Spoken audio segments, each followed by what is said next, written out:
So, on my last video, I got a request to make a vegan Hello Kitty bento, and I'm so sorry it took me this long. I don't have a Hello Kitty bento box yet, but I do have another Sanrio creation in bento form, Little Twin Stars. This is the set I have. It has an onigiri case, which I'm going to use for dessert today. It also has a cute set of chopsticks with Kiki and Lala on them. And this is the actual bento box. It is 360 milliliters, which means it'll hold up roughly 360 calories depending on what you fill it with. It locks on both sides to stay sealed and has two little separating cups built in. So first we're making vegan tuna salad for filling the sandwiches. This is a 16-ounce can of very well rinsed garbanzo beans, or chickpeas, same thing. You could always use dried beans, soak overnight, and boil and all that if you want, but I didn't have that kind of time, so I opted for a can.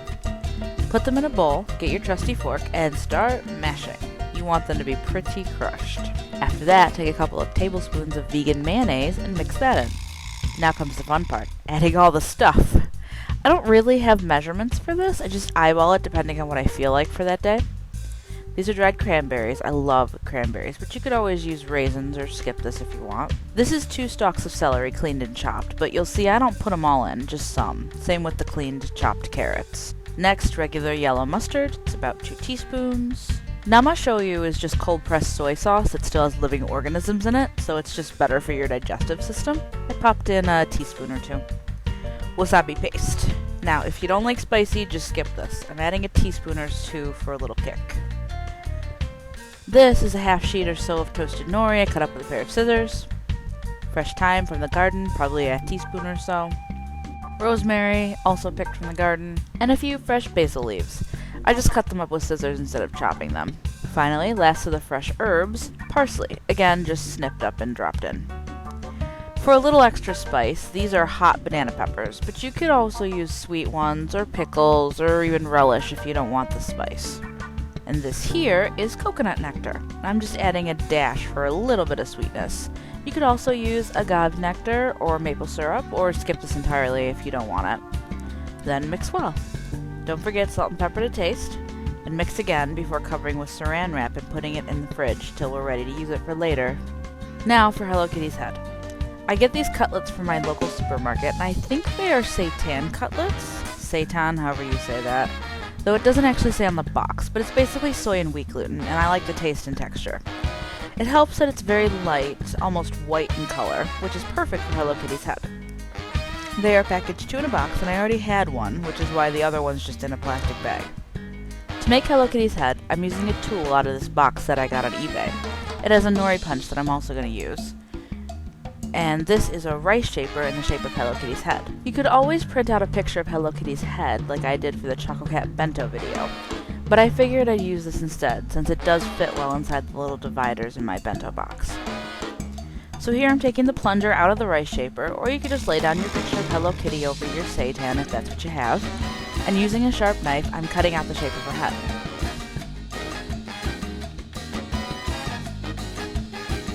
Because of the size of the head, I actually have enough room to cut out 2.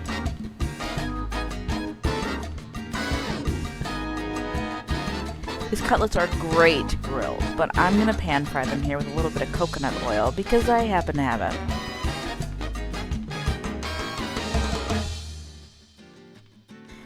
So just plop them in, flip them as needed, and let one side get golden. I didn't want both sides gold because I wanted to keep that whitish color for Hello Kitty's face.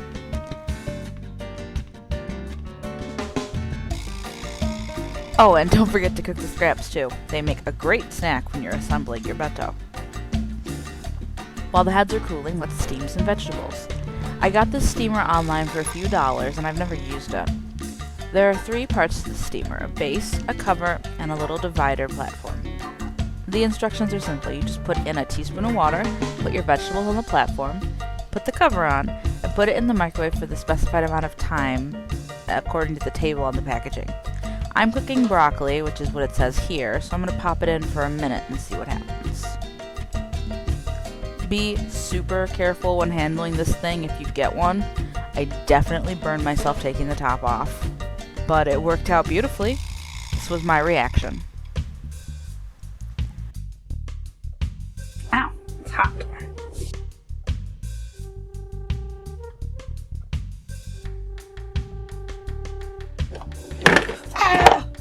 burns! Oh, well look at that, if that isn't nicely steamed. For this bento, I'm only using one of the little plastic cups, so we'll just take one out. And I'll introduce you to this cute little chick condiment holder. It came in a package with a pig and a panda, and I'm using it for barbecue sauce because I like barbecue sauce on the seitan cutlets.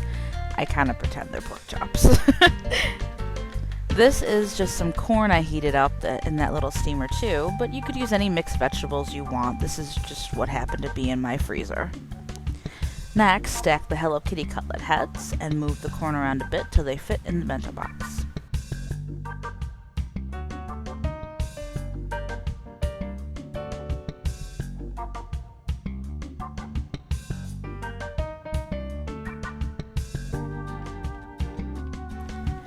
I'm using this nori punch to make the eyes, mostly because I can't cut even circles, but you don't need it. You can definitely do it with scissors. And then use a little bit of vegan mayo, and voila, it sticks.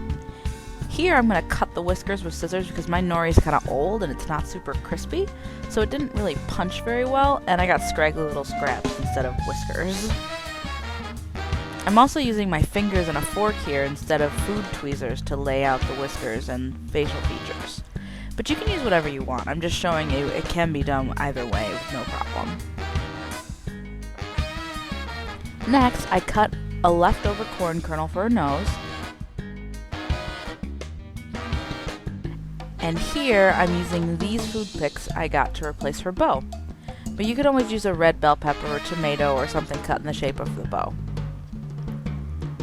Now, I originally bought this Hello Kitty sandwich maker for this bento tutorial, but then it got to me and there was one really big problem.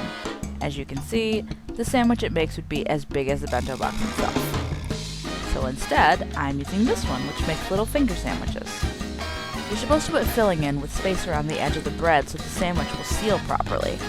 And the easiest way I've found for this particular sandwich maker is to put your first piece of bread in the base and press down with the top, which gives you some guidelines for where to put the filling. Then, pack in some filling in the proper spaces.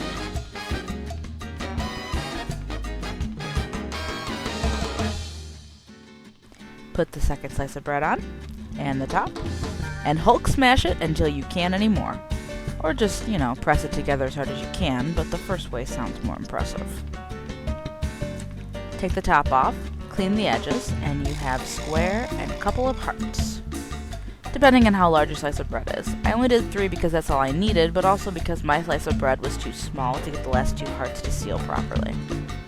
But if you don't have a fancy sandwich maker, you can still make these little sandwiches. Just take your bread, measure how much of it will fit in your bento, in my case it was about half a slice, and cut it. Then cut that piece in half or thirds if it's large enough, and remove the crust. For the square, just put in your filling and get a fork. Here I made a crimped edge, but if you want the straight, flat edge the sandwich press gives, just use 2 forks. Line up one tine of the fork on the bottom and top of the sandwich bread and press them together. For the heart, trim the edges, fill, and press as you like with your fork.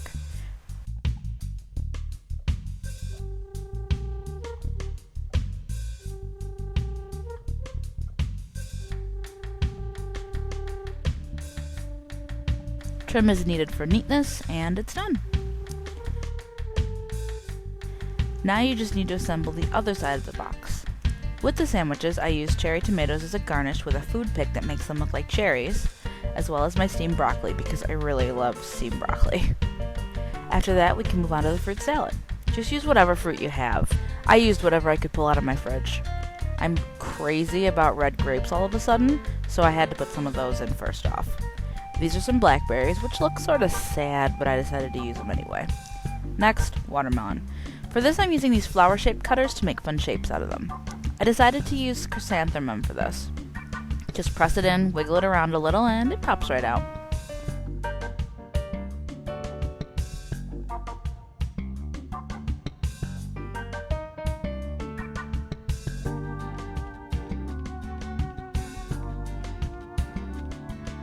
For the muskmelon or cantaloupe, I'm using a sakura blossom in the same fashion.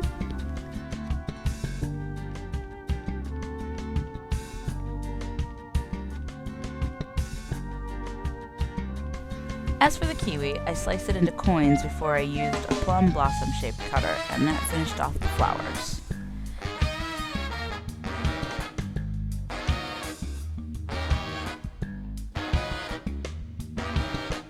I have 2 apples to add as well, one Granny Smith and one Fuji, because I wanted both tart and sweet apples, and they're my favorite kinds of apples. For them, I just peeled them and ended up using a melon baller to make spheres.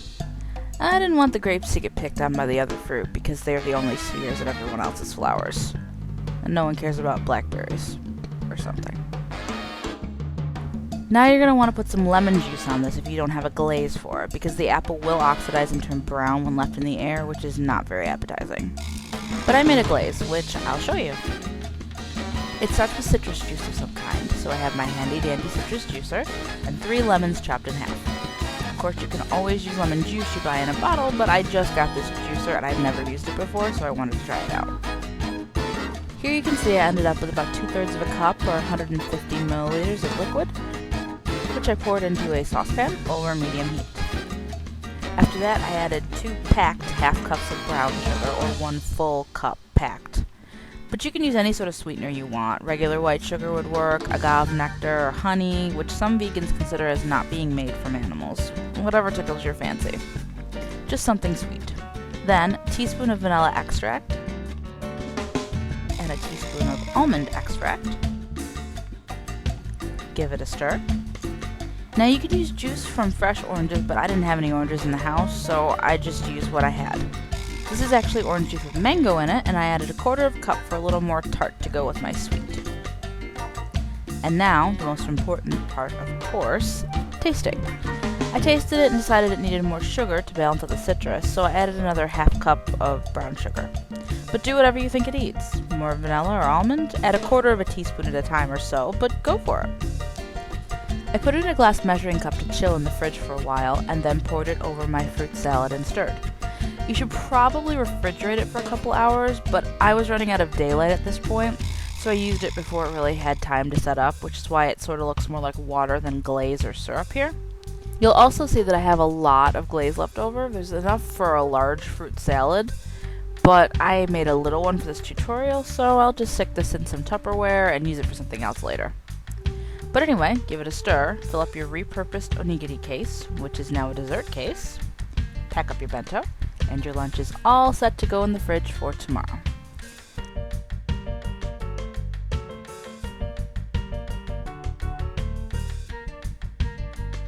Thank you for watching. Let me know if you try out this bento or any of my recipes, and leave any Kyaraben requests in the comments below. Don't forget to subscribe for more bento tutorials and recipes.